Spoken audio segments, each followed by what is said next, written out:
Hi friends, welcome to the channel. நம்ம கிட்டத்தட்ட video போட்டு 1 month மேலே ஆச்சுன்னு நினைக்கிறேன். என்னென்னு யோசிச்சுக்கிட்டு என்ன பண்ணலாம், இது வரைக்கும் வந்து சி பண்ணியிருக்கோம், ஜாவா பண்ணியிருக்கோம், பைத்தான் பண்ணியிருக்கோம். இப்போ நம்ம நெக்ஸ்ட் என்ன பண்ணலான்னு அப்படி யோசிச்சுட்டு இருந்தேன். அப்படி யோசிக்கும்போது எனக்கு என்ன ஐடியா தோணுச்சு அப்படின்னா, இப்போ நம்ம ஃபஸ்ட் இயர் ஸ்டூடெண்ட்ஸுக்கு வந்து சி ப்ரோக்ராமிங்கிற கான்செப்ட் வருது. நம்ம அதுக்கு ரிலேட்டடான எல்லா வீடியோஸும் நம்ம ஆல்ரெடி பப்ளிஷ் பண்ணிட்டோம். நம்ம வெப்சைட்டில் நம்ம யூடியூப் சேனலே பப்ளிஷ் பண்ணிட்டோம். அந்த சிலபஸ் கண்டென்ட் அப்படியே கவர் ஆகும், அப்படியே ஸ்டடி பண்ணலாம். அதில் இன்னொன்று அடுத்த விஷயம் நான் என்ன பண்ணலாம்னு நினைக்கிறேன், டெஸ்ட் யுவர் சி ஸ்கில்ஸ்னு ஒன்று பண்ணலாமா. இப்போ எல்லாம் படிக்கிறீங்க, அதை வந்து ஒரு டெஸ்ட் கண்டக்ட் பண்ணிவிட்டு நம்ம எக்ஸ்பிளைன் பண்ணலாமா. இனிமேல் வர்ற வீடியோஸ்லாம் எப்படி வரப்போகுது அப்படின்னா, ஒரு டெஸ்ட் கண்டக்ட் பண்ணுற மாதிரி, இல்லைனா ஒரு கிளாஸ் முடிச்சுட்டு டெஸ்ட் கண்டக்ட் பண்ணுற மாதிரி. இது நம்ம ஏற்கனவே சியில் வந்து எல்லா வீடியோஸும் போட்டதுனால நம்ம வந்து ஸ்கில்ஸை வந்து கொஞ்சம் டெஸ்ட் பண்ணி பார்க்கலாம் அப்படிங்கிற ஒரு ஆப்ஷனுக்காண்டி பண்ணியிருக்கோம். இதில் வந்து பார்த்தீங்கன்னா, இப்போ நீங்கள் நம்ம என்ன பார்க்க போகிறோன்னா, பார்ட் 1 பார்க்குறோம். டெஸ்ட் யுவர் சி ஸ்கில்லில் பார்ட் 1ல் printf ஸ்டேட்மெண்ட்டை மட்டும் பார்க்க போகிறோம். இப்போ எனக்கு வந்து இல்லைங்க, இந்த வீடியோ நான் இப்போ தான் ஃபஸ்ட்டு பார்க்குறேன் அப்படின்னா, அதில் கான்செப்ட் லிங்க்னு இருக்கா, இந்த யூடியூப் லிங்க் வந்து நான் இங்கேயும் கொடுத்துருக்கேன், டிஸ்கிரிப்ஷன்லையும் கொடுத்துருக்கேன். அதை கிளிக் பண்ணி பார்த்து இந்த வீடியோ பார்த்துட்டு அப்புறம் அந்த டெஸ்ட் லிங்க் கீழே வந்து டெஸ்ட் லிங்க் கொடுத்துருக்கேன். இந்த டெஸ்ட் லிங்க் எனக்கு வந்து நம்ம டிஸ்கிரிப்ஷன் பாக்ஸில் கொடுத்துருக்கோம். அங்கே போய்ட்டு நீங்கள் என்ன பண்ணலாம், டெஸ்ட்டு ஒரு அட்டன் பண்ணி பார்க்கலாம். ஓகே. இன்னொரு விஷயம், நீங்கள் வந்து இந்த வீடியோ பார்க்கணுமா அப்படின்னு கேட்டிங்கன்னா, இப்போ நான் டெஸ்ட் லிங்க்கில் போய் நீங்கள் டெஸ்ட் அட்டன் பண்ணுறீங்க. அந்த டெஸ்ட்டில் வந்து நீங்கள் வந்து 10 out of 10 கொஸ்டின்ஸ் இருக்குது. 10 out of 10 ஸ்கோர் பண்ணிட்டு அந்த வீடியோ பார்க்கணும் அவசியம் இல்லை. நீங்கள் அடுத்த டாபிக் நீங்கள் ஒர்க் பண்ணலாம். ஸோ இதில் மெயின் அப்ஜெக்டிவ் நாங்கள் என்ன பண்ணியிருக்கோம் அப்படின்னா, பிகினர்ஸ் லெவலில் நம்ம எப்படி ஒரு சி ப்ரோக்ராமிங்கை படிக்கலாம், அது எப்படி நம்ம டெஸ்ட் பண்ணலாம், எப்படி அதை பிளேஸ்மெண்ட் பாயிண்ட் ஆஃப் வியூவில் கொண்டு போகலாம் அப்படின்னு தான் கொண்டு போயிருக்கோம். ஸோ இந்த கீழே உள்ள டெஸ்ட் லிங்கை போய் நீங்கள் டெஸ்ட் அட்டன் பண்ணிவிட்டு வாங்க, உங்கள் எக்ஸ்பீரியன்ஸை ஷேர் பண்ணுங்கள். ஓகே. அப்போ நெக்ஸ்ட் என்ன பண்ணுறேன், இப்போ ஃபஸ்ட்டு கொஸ்டின் கொடுத்துருக்கேன்னா, சியில் உள்ள பேசிக் கொஸ்டின் நான் printf தான் ஃபஸ்ட்டு எடுத்துருக்கேன். ஏன்னா நம்ம பிகினிங்லேருந்து வரணுங்கிறக்காண்டி printf ஃபஸ்ட் எடுத்துருக்கேன். Dash function in C is use to print the data on monitor screen. எந்த ஃபங்க்ஷனை யூஸ் பண்ணி நம்ம என்ன பண்ணுறோம், டேட்டாவை பிரிண்ட் பண்ணுறோன்னா உங்களுக்கே தெரியும், printfங்கிற ஃபங்க்ஷன் தான். பட் இதை நம்ம டைப் பண்ணும்போது நல்லா மைண்டில் வச்சுக்கணும். அந்த பியை வந்து ஸ்மாலாக டைப் பண்ணுங்கள். ஏன்னா சி லாங்குவேஜுங்கிறது நமக்கு வந்து கேஸ் சென்சிட்டிவ். நம்ம இன்னொரு விஷயம் பார்த்தீங்கன்னா, இந்த டெஸ்ட்டில் ஃபுல்லாகவே எல்லாமே நான் வந்து ஃபில்லிங் த பிளாங்க்ஸ் தான் கேட்டிருப்பேன். எம்சிக்யூ கொஸ்டின் கொடுத்துருக்க மாட்டேன். எம்சிக்யூ வந்து 1 or 2 தான் கொடுத்துருப்பேன். மேக்ஸிமம் ஃபில்லிங் த பிளாங்க்ஸ் அப்படி தான் கொடுத்துருப்போம். எதுக்காண்டி கொடுத்துருக்கோம் அப்படின்னா, நம்மளோட அண்டர்ஸ்டாண்டிங் லெவலில் டெஸ்ட் பண்ணுறதுக்காண்டி, என்ன அண்டர்ஸ்டாண்டிங் லெவலில் பையங்க இருக்காங்க. நமக்கு வந்து ஃபில்லிங் த எம்சிக்யூ கொடுத்தோன்னா சம்டைம் நம்ம டிக் பண்ணுறது வந்து கரெக்டாக கூட வந்துடலாம். ஸோ அதுக்காண்டி மேக்ஸிமம் கொஸ்டின் வந்து ஃபில்லிங் த பிளாங்க்ஸ் அந்த மாதிரி தான் இருக்கும். 1 or 2 கொஸ்டின்ஸ் தான் எம்சிக்யூ வர மாதிரி பிளான் பண்ணியிருக்கேன். இனிமேல் ஒவ்வொரு வீடியோலும் ஒரு 10 கொஸ்டின்ஸ் கேட்குற மாதிரி பிளான். printfங்கிற ஃபங்க்ஷன் வந்து ரிட்டர்ன்ஸ் டேட்டா டைப். நம்ம நார்மலாக ஒரு ஃபங்க்ஷன் சொன்னாலே அந்த ஃபங்க்ஷன் வந்து ஏதாவது டேட்டா டைப்பை ரிட்டர்ன் பண்ணும். printf என்ன ரிட்டர்ன் பண்ணும் அப்படின்னா, அது வந்து இன்ட் டேட்டா டைப்பை ரிட்டர்ன் பண்ணும். இங்கேயுமே நீங்கள் எதாவது டைப் பண்ணும்போது இன்டிஜர் டைப் பண்ணாதீங்க, இன்ட்னே டைப் பண்ணுங்கள். நம்ம சி லாங்குவேஜ் படிக்கும்போது இன்ட், ஃப்ளோட், டபுள் அப்படி தான் படிக்கும். ஸோ இன்ட் டேட்டா டைப்னே டைப் பண்ணுங்கள். தேர்டு கொஸ்டின் பார்க்க, find the output of the following program சொல்கிறோம். ஹேஸ் இன்க்ளூட் எஸ்டிடி, நம்ம ஹெட்ரு ஃபைல் கொடுத்தாச்சு. வாய்ட் மெயின் printfல வந்து என்ன பண்ணியிருக்கேன், hello welcome to PCC. PCC நம்ம channel name by SSG Shankar Ganesan கொடுத்துருக்கேன். இப்போ நமக்கு உங்களுக்கு ஆல்ரெடி தெரியும் printf ஃபங்க்ஷன் என்ன பண்ணும், உள்ள டபுள் குவாட்ஸ்குள்ள மெசேஜ் அப்படி நமக்கு பிரிண்ட் பண்ணும். இப்போ என்ன அவுட்புட் வரணும்னு பார்த்தீங்கன்னா, அது hello welcome to PCC by எஸ்எஸ்சிங்கிற அவுட்புட்டே நமக்கு வந்துடும். இதுலேயும் பார்த்தீங்கன்னா, நீங்கள் அந்த கேரக்டர், நீங்கள் எந்த கேரக்டர் கொடுத்தீங்களோ, நீங்கள் கேபிட்டல் லெட்டர் கொடுத்தா கேபிட்டல் வரும், ஸ்மாலில் கொடுத்தா ஸ்மாலில் டிஸ்பிளே ஆகும். இந்த ஃபார்மேட்டை கரெக்டாக நீங்கள் ட்ராவல் பண்ணிக்கோங்க. ஓகே. அப்போ நெக்ஸ்ட் கொஸ்டின், ஃபோர்த்து கொஸ்டினை ஃபைண்ட் இங்கே இந்த printf தான் கொடுத்துருக்கேன். ஹலோன்னு கொடுத்துருக்கேன், \n கொடுத்துருக்கேன். Welcome to PCC \n by SSC. So இங்கே வந்து என்னென்னா, எனக்கு 4 எம்சிக்கு மாரி ஆப்ஷன் கொடுத்துருக்கேன். இப்போ நான் ஃபஸ்ட்டு அவுட்புட் என்ன கொடுத்துருக்கேன் பாருங்கள், ஹலோவில் வந்து \n கொடுத்துருக்கேன். இந்த \n மீனிங் என்னென்னா, அந்த ஹலோவை பிரிண்ட் பண்ணதுக்கப்புறம் \n அப்படின்னா insert new line. Hello print பண்ணால் கர்சரை வந்து அடுத்த லைனுக்கு கொண்டு போயிரு. அப்புறம் வந்து அடுத்த லைனை போடணும். அடுத்த லைன் ஸ்டார்டிங்கில் வெல்கம் டு பிசிசி. ஓகே. அதுக்கப்புறம் \n கொடுத்துருங்க, insert next line by SSG. அப்போ நீங்கள் எப்படி கொடுத்துருங்க, அந்த இப்போ ஃபஸ்ட்டு ஹலோங்கிறது ஃபஸ்ட் லைனில் இருக்கும், அப்புறம் வெல்கம் டு பிசிசிங்க செகண்ட் லைனில் இருக்கும், பை எஸ்எஸ்சிங்கிறது தேர்ட் லைனில் இருக்கும். இப்போ இதில் பார்த்தீங்கன்னா, நீங்கள் வந்து பியும் டியும் பார்த்தா சேம் அவுட்புட் மாரி இருக்குது. ஆனால் என்ன டிஃப்ரென்ஸ்னு பார்த்துக்கோ, நம்ம சொன்ன கேஸ் சென்சிட்டிவ், நம்ம எப்படி டைப் பண்ணுறோமோ அந்த ஃபார்மேட்லேயே வரணும். அப்போ டியில் பார்த்தீங்கன்னா, வெல்கம் டு பிசிசியில் வந்து அந்த பி மட்டும் கேபிட்டல் வச்சுட்டு சிசியை நான் ஸ்மாலில் வச்சுருக்கேன். ஓகே. அந்த இடத்துல நமக்கு ஆன்சர் வந்து பி தான் ஆன்சர். நமக்கு எப்படி கண்டென்ட் அப்படி இருக்கும் அதே கண்டென்ட் ஃபார்மேட்டில் நமக்கு டிஸ்பிளே ஆகணும். ஓகே. இது 4th கொஸ்டின்.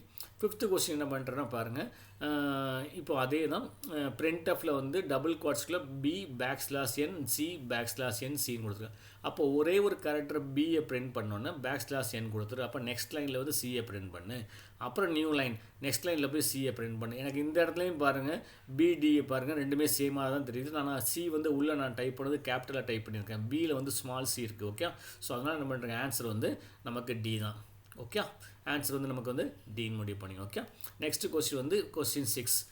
இந்த கேரக்டர் நமக்கு வந்து இன்டர்வியூவில் கொஞ்சம் கேட்கலாம். printfல வந்து டபுள் கோட்ஸில் ஏ கொடுத்தாச்சு, பேக்ஸ்லாஷ் பி கொடுத்தாச்சு, பி கொடுத்தாச்சு, பேக்ஸ்லாஷ் பி டி. அந்த பேக்ஸ்லாஷ் என் கொடுத்தா நமக்கு நியூ லைன் சொன்னோமா, நியூ லைனும் ஆட்டோமேட்டிக்காக அந்த லைன் அதை நீங்கள் இதுக்கு முன்னாடி உள்ளதை பிரிண்ட் பண்ணிவிட்டு கர்சர் அடுத்த பொசிஷனை பாயிண்ட் பண்ணும். பேக்ஸ்லாஷ் என் கொடுத்தா அடுத்த லைனில் போயிடும். இதோட டெமான்ஸ்ட்ரேஷன் என்னென்னு பாருங்கள், எப்படி ஒர்க் ஆகுங்க பாருங்கள். ஃபஸ்ட்டு நான் என்ன பண்ணுறீங்க, நீங்கள் ஃபஸ்ட்டு பிரிண்ட் ஏன்னு கொடுக்குறீங்களா, printfலேருந்து ஏ கொடுத்துருக்கேன். ஏ பிரிண்ட் பண்ணணும்னா அடுத்த பொசிஷனில் கர்சர் பாயிண்ட் பண்ணிகிட்டு இருக்கு. நான் கீழே ஒரு அண்டர்ஸ்கோர் சிம்பிள் கொடுத்துருக்கேன்னா அடுத்த பொசிஷனில் கர்சர் பாயிண்ட் பண்ணிகிட்டு இருக்குன்னு அர்த்தம். அப்புறம் நான் பேக்ஸ்லாஷ் பின்னு கொடுத்தேன்னா பேக்ஸ்லாஷ் பி கொடுத்தேன் அப்படின்னா பேக் ஸ்பேஸ்ங்கிற அர்த்தம். அப்போ என்ன ஆகும், ஆட்டோமேட்டிக் என்னது, இந்த பேக்ஸ்லாஷ் பி வரும்போது கர்சர் வந்து ஆட்டோமேட்டிக்கான ப்ரீவியஸ் கேரக்டர் ஒரு ஸ்டெப்பு பேக்கில் போய் ஏ இப்போ பாயிண்ட் பண்ணிகிட்டு இருக்கு. ஓகே, இப்போ அந்த ஒர்க் ஃபஸ்ட்டு ஏ பிரிண்ட் பண்ணியாச்சு, அப்புறம் பேக்ஸ்லாஷ் பின்னால் திரும்ப ஏக்கே வந்தாச்சு. திரும்ப நீங்கள் பி கொடுக்குறீங்க, அப்போ என்ன ஆட்டோமேட்டிக்காக ஏக்கு பதிலாக பி பிரிண்ட் ஆகிட்டு அடுத்த பொசிஷனை கர்சர் பாயிண்ட் பண்ணிகிட்டு இருக்கோம். அதுக்கப்புறம் ஒரு பேக்ஸ்லாஷ் பி இருக்கா, அது என்ன ஆட்டோமேட்டிக்காக ஒரு ஸ்டெப் பேக் வரும், பி மேலே வந்து கர்சர் வந்து பாயிண்ட் பண்ணிகிட்டு இருக்கோம். அப்புறம் என்ன அந்த பி மேலே என்ன ஆட்டோமேட்டிக்காக நெக்ஸ்ட் வந்து நான் டிஏ கொடுக்கணும், ஸோ டி பிரிண்ட் ஆகும். ஸோ இப்படியும் கொஸ்டின் கேட்கலாம். நமக்கு வந்து அந்த கர்சரோட பொசிஷனை வச்சும் கேட்கலாம். இப்போ அவுட்புட் என்ன இருக்குன்னு பார்த்தீங்கன்னா ஆன்சர் வந்து டின்னு வரும். ஓகே, ஃபஸ்ட்டு ஏ இருக்குது, அதுக்கு மேலே பி ஓவர் ரைட் ஆகுது, பிக்கு மேலே டி ஓவர் ரைட் ஆகுது, ஃபைனல் ஆன்சர் வந்து டின்னு நமக்கு இருக்கும். Okay, next question 7. இப்போ நெக்ஸ்ட்டு பாருங்கள், இது சேம் printf தான். இப்போது நான் பேக்ஸ்லாஷ் பி தான் யூஸ் பண்ணியிருக்கேன். பேக்ஸ்லாஷ் பி கொடுத்த மீனிங் வந்து ஒரு ஸ்டெப் பேக்கில் போகணும். ஆனால் இங்கே சின்ன ட்விஸ்ட் பாருங்கள். ஃபஸ்ட்டு என்ன பண்ணுறேன், எனக்கு ஹலோன்னு பிரிண்ட் ஆகும். ஹலோவுக்கு அப்புறம் ஒரு எம்டி ஸ்பேஸ் இருக்குது. நல்லா மைண்டில் இருந்துச்சு. ஹலோவுக்கு அப்புறம் நீங்கள் பேக்ஸ்லாஷ் பி கொடுங்க, அதுக்கு முன்னாடி ஒரு எம்டி ஸ்பேஸ் இருக்குது. அதனால் நான் ஹலோவுக்கு அப்புறம் ஒரு எம்டி ஸ்பேஸ், அதுக்கப்புறம் எனக்கு கர்சர் பாயிண்ட் பண்ணிக்கிட்டு இருக்கு. இப்போ பேக்ஸ்லாஷ் பி கொடுத்தீங்கன்னா ஆட்டோமேட்டிக்கானது ஒரு ஸ்டெப் முன்னாடி வரும். ஒரு ஸ்டெப் முன்னாடியானது அந்த எம்டி ஸ்பேஸில் வரும். அந்த எம்டி ஸ்பேஸில் வந்து வெல்கம் அப்படின்னு சொல்லி டைப் பண்ண ஆரம்பிச்சிடும். ஓகே, அவுட்புட் என்னது, ஹலோ வெல்கம் அப்படின்னு சொல்லி பிரிண்ட் ஆகுது. அந்த எம்டி ஸ்பேஸ் இருந்தாலுமே அதுவும் ஒரு ஸ்பேஸ் தான். நீங்கள் பேக் ஸ்பேஸ் கொடுக்கும்போது அந்த எம்டி ஸ்பேஸில் வந்து நமக்கு பாயிண்ட் பண்ணிகிட்டு இருக்கும் அப்படிங்கிற முடிவு பண்ணிங்க. ஓகே, அப்போ நெக்ஸ்ட் நெக்ஸ்ட் கொஸ்டின் பார்த்தீங்கன்னா இப்போ வந்து அதே கொஸ்டின் தான். printfல ஹலோ கொடுத்துருங்க, 2 டைம்ஸ் பேக்ஸ்லாஷ் பி கொடுத்துட்டு வெல்கம் கொடுத்துருக்கேன். இப்போ அந்த ஹலோவில் ஓக்கும் பேக்ஸ்லாஷ் பிக்கு இடையில எந்த ஸ்பேஸுமே இல்லை. அப்போ எப்படி வருதுன்னு பாருங்கள். ஃபஸ்ட்டு வந்து ஹலோ எனக்கு பிரிண்ட் ஆகுது, அடுத்த பொசிஷனில் கர்சர் பாயிண்ட் பண்ணுது. ஃபஸ்ட் டைம் நான் வந்து பேக்ஸ்லாஷ் பி கொடுக்கும்போது ஓவில் வந்து பாயிண்ட் பண்ணும். அடுத்த டைம் நான் பேக்ஸ்லாஷ் பி கொடுக்கும்போது எல்லில் வந்து பாயிண்ட் 2 டைம் பண்ணுறேன்னா அப்போ பாருங்கள் இப்போ வந்து எல்லில் வந்து கீழே அண்டர்ஸ்கோர் வந்து கர்சர் அங்கே பாயிண்ட் பண்ணிகிட்டு இருக்கு. அதுக்கப்புறம் வெல்கம் பிரிண்ட் ஆகுது. அப்போ எல்ஓவில் வந்து ரீப்ளேஸ் ஆகிட்டு வெல்கம் ஒரு ஹெச்இஎல் வெல்கம் அப்படின்னு சொல்லி பிரிண்ட் ஆகுதா. இப்போ அவுட்புட் பார்த்தீங்கன்னா ஹெச்இஎல் வெல்கம். ஓகே, அப்போ இந்த லெட்டரை நீங்கள் எப்படி யூஸ் பண்ணுறீங்கன்னு பார்த்துக்கோங்க. ஓகே, இப்போ அடுத்த கொஸ்டின் பார்த்தீங்கன்னா பேக்ஸ்லாஷ் ஆர்னு ஒரு சிம்பிள் இருக்குது. printfலே வந்து பேக்ஸ்லாஷ் ஆர். இப்போ நீங்கள் பேக்ஸ்லாஷ் பி கொடுத்தீங்கன்னா ஒரு பேக் ஸ்பேஸ் பின்னாடி போகும். இங்கே பேக்ஸ்லாஷ் ஆர் கொடுத்தோன்னா கேரேஜ் ரிட்டர்ன் அடிப்பாங்க. அப்போ எந்த லைனில் இருக்கீங்களோ அந்த லைனில் ஃபஸ்ட்டு பொசிஷனுக்கு வந்துரு. அந்த லைனில் ஸ்டார்டிங் பொசிஷனுக்கு வந்துடுறது தான் இதோட வேலை. அப்போ நீங்கள் இதை பிரிண்ட் பண்ண என்ன வரும், ஃபஸ்ட்டு ஹலோ பிரிண்ட் ஆகும். ஹலோ பிரிண்ட் பண்ணி கர்சர் அடுத்த பொசிஷனை பாயிண்ட் பண்ணணும். நீங்கள் பேக்ஸ்லாஷ் ஆர் கொடுத்தோன்னே என்ன பண்ணணும், கர்சர் வந்து டேரெக்டாக ஹச்சில் வந்து நின்றோம். அந்த லைனோட ஃபஸ்ட்டு பொசிஷனுக்கு வந்துரு. அப்போ அதுக்கு மேலே வெல்கம் ரைட் பண்ணு. அப்போ ஹச் அந்த ஹலோங்கிற லெட்டருக்கு மேலேயே வெல்கம் ரைட் ஆகும். அவுட்புட் பார்த்தீங்கன்னா நீங்கள் ஹலோவில் 5 லெட்டர்ஸ் தான் இருக்குது, வெல்கமில் 7 லெட்டர்ஸ் இருக்குது. அந்த வெல்கம்ங்கிற அவுட்புட் தான் வரும். நான் பிரிண்ட் பண்ணும்போது பாருங்கள் ஆன்சர் வந்து வெல்கம் சொல்லி பிரிண்ட் ஆகும். ஓகே, நான் இன்னொரு செக்கிங் பண்ணலாமான்னு பார்த்தா இன்னொரு செக்கிங் பண்ண போகிறேன். என்னென்னு பாருங்கள். இப்போ நான் ஹலோ கொடுத்துருக்கேன், ஃபஸ்ட்டு கொடுத்தாச்சு, பேக்ஸ்லாஷ் ஆர் கொடுத்துட்டேன். பேக்ஸ்லாஷ் ஆர் கொடுத்தா மீனிங் என்னது, கர்சர் வந்து ஃபஸ்ட்டு பொசிஷன் அதே லைனில் உள்ள ஃபஸ்ட்டு பொசிஷனுக்கு ட்ரான்ஸ்ஃபர் ஆயிரும்.